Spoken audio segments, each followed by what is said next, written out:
আসসালামু আলাইকুম, আমি মারিয়া। নতুন একটি ভিডিওতে আপনাদের সবাইকে স্বাগত।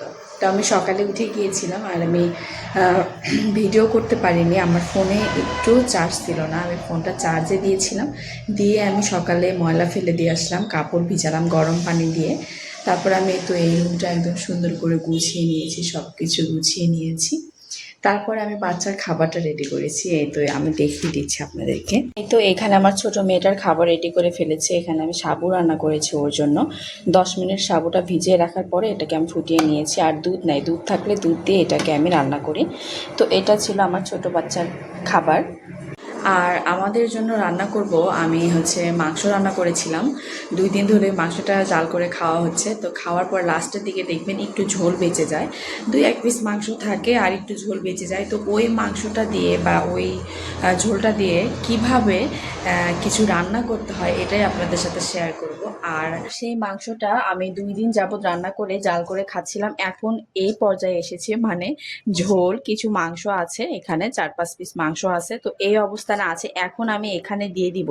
এই তো এখানে আমি নিয়ে নিয়েছি কয়েকটা রসুন, আস্ত কয়েকটা কাঁচামরিচ আর চাল ডাল।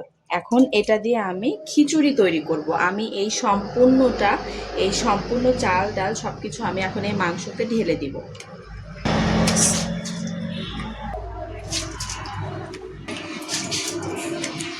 তো আমার কিন্তু সম্পূর্ণ চাল ডাল এখানে দেওয়া হয়ে গিয়েছে। আর সাথে আমি এই তো আস্ত কাঁচামরিচ আর রসুনটা দিয়েছি, এটা না দিলেও হবে কিন্তু আমি দিয়ে দিলাম।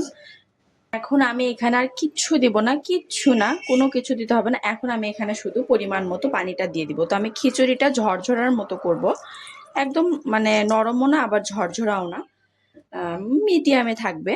তো এখন আমি এখানে পানিটা দিয়ে দিলাম আর আমি জালটা জ্বালিয়ে দিচ্ছি। তো আমি জালটাও জ্বালিয়ে দিলাম। এখন এটাকে সুন্দর করে আমি খিচুড়ি তৈরি করে নিব। দেখেন আমার এই খিচুড়িতে কিন্তু বলক চলে এসেছে। এই তো আমি জালটা এখন একটু মিডিয়ামে করে দিব, দিলে চাল ডাল ভালো করে একটু সেদ্ধ হবে, এই জন্য। তো আমি ঢাকনাটা দিয়ে আমি রান্নাটা উঠিয়ে দিয়ে তাড়াতাড়ি করে বাথরুমে এসে কাপড়গুলো ধুয়ে ফেললাম। সকালে আমি গরম পানি দিয়ে কাপড়গুলো ভিজিয়ে রেখেছিলাম, এখন এগুলোকে নেড়ে দিয়ে আসবো উপরে। তো তার আগে দেখিয়ে দেই, দেখেন বাহিরে কি পরিমাণে রোদ উঠেছে। এই কারণে আমি তাড়াতাড়ি করে আরও কাপড়গুলো ধুয়ে ফেললাম, যে রোদে দিয়ে তাড়াতাড়ি শুকিয়ে নিব। আর আমার রান্নাটা কিন্তু এখনো হয়নি। এই তো আমার খিচুড়িটা রান্না হয়ে গিয়েছে, দেখেন কত সুন্দর হয়েছে, নরমও হয়নি আবার ঝরঝরাও হয়নি। আর এটা এখন জাল বন্ধ করে রেখে দিলে আর একটু এটা পানিটা শুকিয়ে আসবে আর একটু ঝরঝরে টাইপের হবে। তো দেখুন অনেক সুন্দর হয়েছে, এটার কালারও অনেক সুন্দর হয়েছে। আর দেখেন ফেলে দেওয়া তরকারি দিয়ে কিন্তু অনেক সুন্দর একটা খিচুড়ি বানিয়ে ফেললাম। তো এইভাবে আপনারাও বাসায় বানিয়ে খেয়ে দেখবেন, অনেক ভালো লাগে। দেখেন আমি ছাদে যাব কাপড় রোদে দেওয়ার জন্য, এই রুমে আসে দেখি 2 বোন উঠছে, তো উঠছে, আমার হিজাব পরছে বড়টা, এই আবার ছোটটা কেমন করে হাসি। তো অনেক সুন্দর কিন্তু লাগতেছে আমার মেয়েটাকে। তো আমি ছাদে থেকে কাপড় চুপড় সব রোদে দিয়ে আসলাম। রোদ, এত পরিমাণ রোদ ছাদে যেটা বলার মতো না, বাপ রে বাপ সেই রোদ। তো ছাদে থেকে এসে আমার এই যে টুকটুকি পাখিকে কোলে নিয়েছি। টুকটুকি পাখি এখন খাবে, এখন ওকে খাওয়াবো। খাওয়ানোর পরে দেখা হচ্ছে, তারপর আমার বড় মেয়েটাকে আবার খাওয়াবো। তো ছোট মেয়েটাকে খাওয়ালাম, এই তো সাবু খাইয়েছি ওকে পুরোটা। আর এখন হয়তো ওই খিচুড়িটা নিয়েছি, আমার বড় মেয়েটাকে খাওয়াবো আর আমি খাবো। সাথে কিন্তু লেবু নিয়েছি, পেঁয়াজ শসা সব নিয়েছি। এখন খাওয়া দাওয়া হয়ে গেলে তারপরে তো এই ঘরটা গুছিয়ে নিব। ওই ঘরটা তো গুছিয়ে ফেলেছি সকালে, তো এখন এই ঘরটাও গুছিয়ে নিব। তো সকালে খাওয়া দাওয়া করার পরে আমি এই তো বিছানার চাদরটা চেঞ্জ করে পুরা রুমটা একদম গুছিয়ে নিয়েছি। সব কিছু একদম সুন্দর করে আমি গুছিয়ে নিলাম। শুধু ঘরটা এখন ঝাড়ু দিতে হবে। আর 2 মেয়েকে বাথরুমে ঢুকে দিয়েছি, এখন ওদেরকে গোসল করে দিব। তো ওদেরকে গোসল করে দিয়ে দেখা করছি। মেয়ে দুইটাকে গোসল করিয়ে দিয়ে ছোট মেয়েটাকে একদম ঘুমিয়ে দিয়েছি। দিয়ে বড় মেয়েটাকে ওই ঘরে একটু ফোন দেখছে, ওকে একটু পরে ঘুমিয়ে দিব। তারপরে আমি ঘরটা একটু ঝাড়ু দিয়ে নিলাম তাড়াতাড়ি করে। আর এত পরিমাণে গরম আর রোদও উঠেছে প্রচুর পরিমাণে, দেখেন খালি বাহিরে তাকানো যাচ্ছে না, এত পরিমাণে রোদ উঠেছে।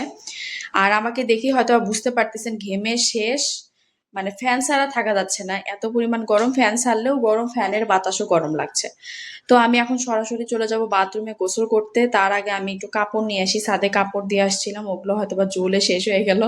ওগুলো কাপড় নিয়ে এসে তারপরে আমি সরাসরি বাথরুমে চলে যাব গোসল করতে। তো সব কাপড় চোপড় নিয়ে আসলাম একদম। একদম সব কাপড় শুকিয়ে ঝনঝনা যেটাকে বলে সেই অবস্থা হয়ে গেছে। সব কাপড় একদম শুকিয়ে খুবই মানে টান টান অবস্থা। তো এখন আমি আর দেরি করব না, আমি একদম সরাসরি চলে যাব বাথরুমে গোসল করতে। তো আল্লাহ হাফেজ। আয়াতমনি, কি হয়েছে? দিচ্ছে না? তুমি চাও তো দেখি কি করে। একটা দিছে খালি।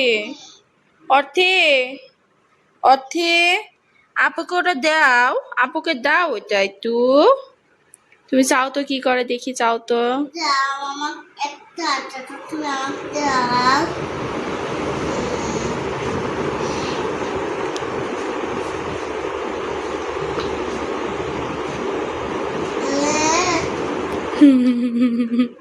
চালাক আছে, খুব চালাক।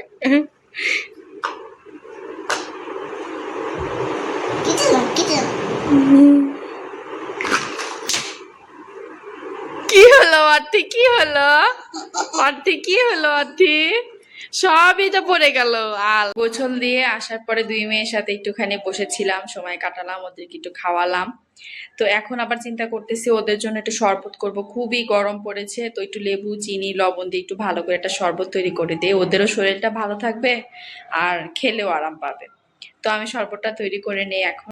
তো আমি প্রথমে 2টা গ্লাসে পানি নিয়ে নিয়েছি, একটা বড় মেয়ের একটা ছোট মেয়ের। ছোট মেয়েটাকে অল্প একটু দিব, বেশি দিব না। তো একটুখানি ওর জন্য নিয়ে নিলাম। বড় মেয়েটার খাওয়া দেখলে ও খেতে চাইবে। একটুখানি লবণ দিয়ে দিচ্ছি, সামান্য একটু লবণ, পরিমাণ মতো দিচ্ছি চিনি, এটাতে 2 চামচ দিলাম, আর এটাতে অল্প একটু চিনি দিয়ে দিলাম।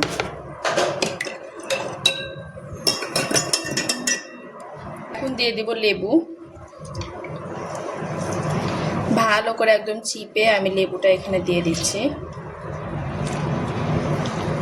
বাচ্চাদের জন্য এই শরবতটা অনেক উপকারে আসবে। এই তো গরম যাচ্ছে, খুবই গরম যাচ্ছে। তো এখন এটাকে আমি সুন্দর করে একদম মিক্সড করে নিচ্ছি। তো দুজনকে শরবতটা এনে দিলাম, এখন তোমরা খাও, ঠিক আছে? ওঠো, উঠে শরবতটা খেয়ে নাও, ভালো লাগবে, ঠিক আছে? এই তো মেয়েদেরকে একদম শরবত খাইয়ে ঘুমিয়ে দিলাম। বড় মেয়েটাকে ঘুমিয়ে দিয়েছি, ওই ঘরে আছে। আর ছোট মেয়েটা ওর আমার খালার বাসায়, মানে ওর নানির কাছে আছে, ওকেও ঘুমিয়ে দেবো একটু পরে। তো আমার এই ভিডিওটি আজ এই পর্যন্তই, আমি আর আগাচ্ছি না। আর আমার ভিডিওটি ভালো লাগলে অবশ্যই আমার পাশে থাকবেন, আমাকে সাপোর্ট করবেন। আল্লাহ হাফেজ।